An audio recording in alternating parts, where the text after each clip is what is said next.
The day started out as normal. I had gotten up, got dressed, and ready for work. Leaving the house, I stopped by the corner store to pick up something for lunch, but my card was declined. I frowned. My paycheck had just been deposited on it, not to mention I had more than $2,000 in it even before that. The clerk shrugged at my frustration. I'd have to call the bank later on to straighten it out, but didn't have time at the moment. Fortunately, I keep some emergency cash on me at all times, and just use that. Work started out okay as well, but 2 hours into my shift, my boss called me back to his office. He had me sit down and pulled up his laptop. He punched away at a few keys and then turned it around to face me. The screen showed my name and my employee ID. Next to it was a couple of flashing red words. Non-valid work permit. For the second time today, I frowned and asked him what it meant. Well, he said, turning his laptop back to face him, I've only ever seen this once before. An illegal immigrant had forged a work permit and eventually it got flagged as fraud. I had to contact Homeland Security to come deal with the matter. You haven't called them on me, have you? I questioned. No, he answered back. Not yet.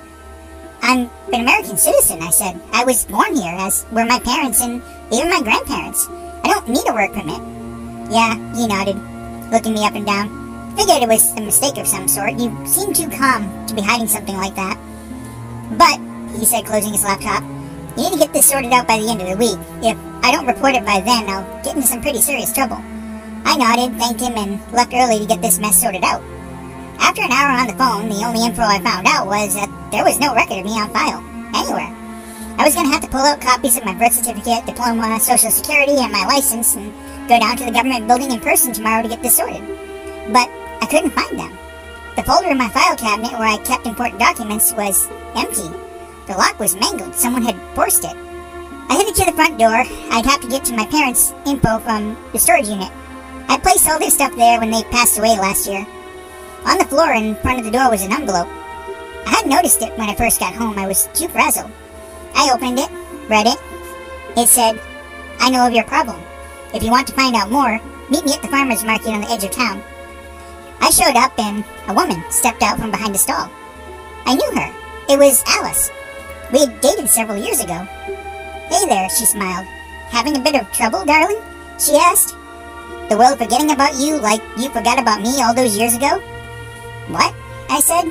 I knew we had parted on bad terms, but I didn't think she'd be capable of this. You'd be surprised what a government position can do these days, she continued. A few clicks on my computer and the whole country forgets about you. I also took care of those pesky documents from your house. Now, she looked at her watch, Homeland Security should be here to pick you up any minute. Ah, she pointed at the train of police cars that just rounded the corner. Right on time, she laughed as she walked away. Bet you won't forget me again, darling.